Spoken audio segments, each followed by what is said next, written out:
Hi, my name is John McFadrich, and this is a continuous series in some videos I've been doing on using Xamarin with Visual Studio, of course, and I use it from Windows. Could just easily do it from my Mac, but I prefer the Windows version. More familiar with the tools. Anyways, you can find my blog here, and this one is on using the collection view controller. Now, I'm going to add a little wrinkle to one of the to a blog out there, which is done very well, which I will soon show you. And this is I'm going to my collection view will not only be populated with photos, but they will be selectable, and then they will be zoomable and pannable. As I mentioned, this is the blog entry that I based my video on, and it is very good. This Bill has done a really good job here, and I'm just put this into a video form and added, as I said, the parts about selecting one of the photos and being able to zoom and pan and do as added wrinkles. And of course, I'm using a collection view controller.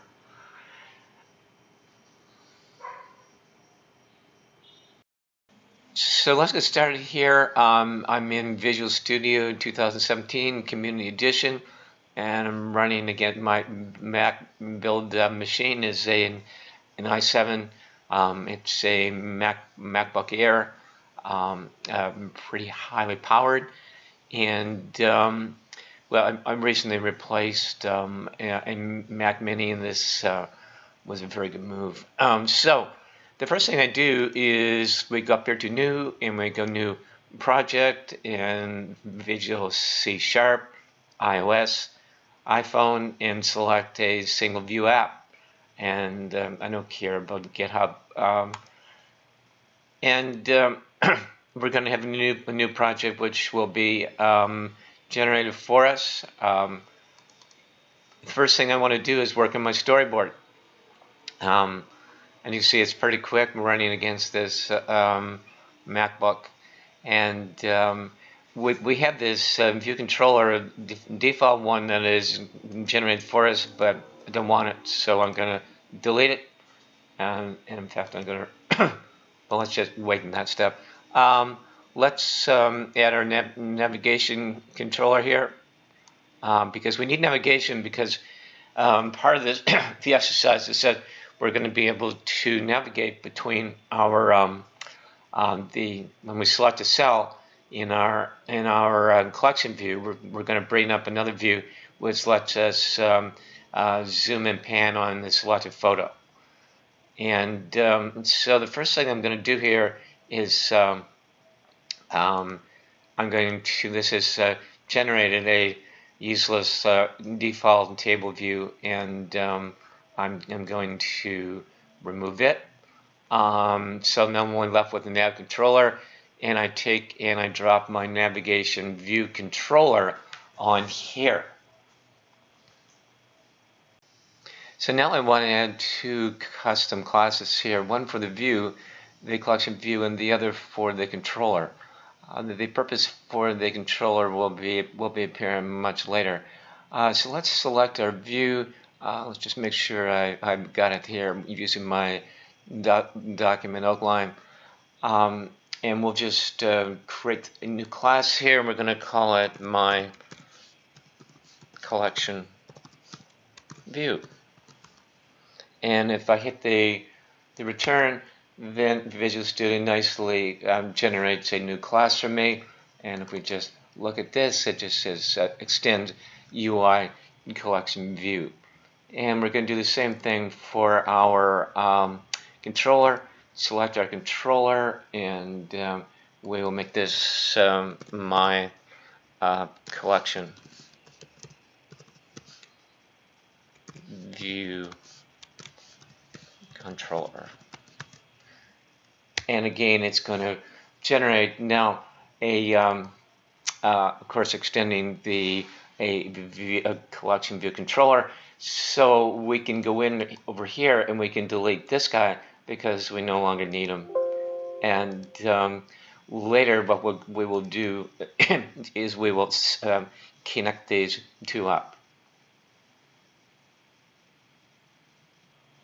So now we've got our views set up, but we still have to deal with this red exclamation mark here. And if we click on this, it's on our collection view cell. Remember, this is our collection view, and this is the cell. So I can use my document outline here, select my collection view cell, and what it is bothered about is we have to assign this collection reusable ID, and I'm just going to call this my cell. And now it's happy.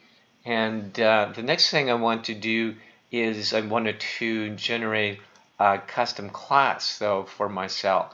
And again, I'm just going to assign it a name that'll make sense later on. And Visual Studio again is going to generate the class that we need. And if we take a look at this,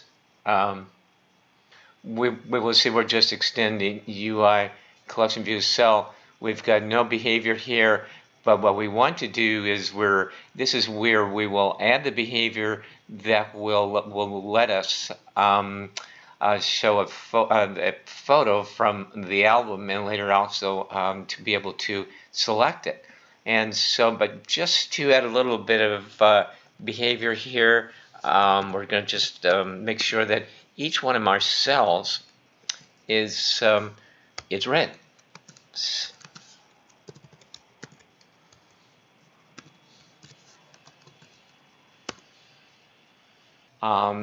But we need to add one more class here. We need to go over to our solution and to add our data source, because like a table view, there has to be a data source for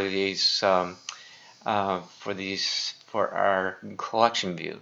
So I'm going to add a new class here. I'm going to call it photo collection data source, and just go over to our project and hit the add button. And we're going to add a class. For some reason this always default to Xamarin Forms, and then under code we will find a class, and we will just assign my name. So this is where we will build up our behavior, but I'm just going to take, and to save time, I'm just going to take and cut and paste this code and then explain what it does. So I'll just grab my code and replace it here. And of course our data source extends UI collection view and data source. And the first thing I do is tell what cell. Okay, this cell, we gave it this ID of my cell, remember, back in our designer. And then right now I've got nothing in my constructor. And we have to define two abstract methods here, or this would complain right here. So one of them is get cell, which will return the contents for each of the cells. So, and what we do, we just new up this. We use a DQ reusable cell, same call that we would use in a table view, and it's if there are cells which can be reused, meaning they were dropped off our list, we're going to use them. Otherwise, we're going to a new image cell will be hydrated for us, and then we'll return this. And then we have to implement a get items count, which just tells the system the number of items that we have to go in our collection. In this case, our simple case to get started, we'll just return 7. Now we have to add another method to our abstract method to our collection views, so that we can tie our newly defined data source into our collection view. And we do this in our awake from nib, which is an interesting sounding function, but it's particular to a view, and then it's just after all the objects have been hydrated for this view. And you may be more familiar with working with on view did load, and however that does not exist for a view. So we simply add this this abstract method, and it just ties our data source for the view to the one we just defined. And now the next thing we need to do, remember we're going to do this in the in our navigation view, so we need to now make sure that we provide some navigation. And the way I do this is back in our storyboard, we have defined our cell, and we have our nav controller, and we just take and we control drag here and make this our root. So now the first view that will be opened up will be my new collection view controller. So we should be almost ready to run here. Now, just to make this crystal clear, I'm going to put a couple breakpoints in my code here in photo collection data source, and just to see how these operations work. I think the debugger often is really invaluable for educational purposes like this. So, and again, we're using Visual Studio, which of course I've used for years. So using this debugger is just second nature.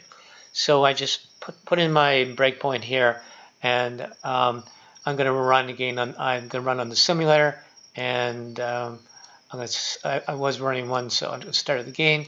So start debugging, and then we should hit this. How many times?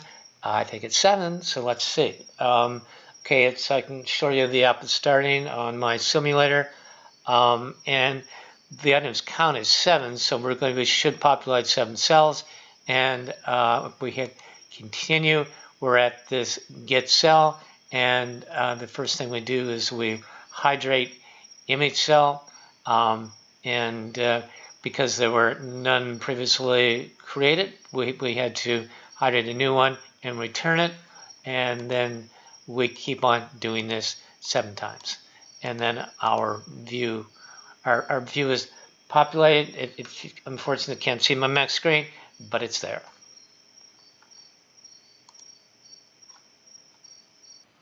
So this is what our wonderful application looks like. Wow, we've really accomplished a lot. We've made red squares. Great app. Let's ship it.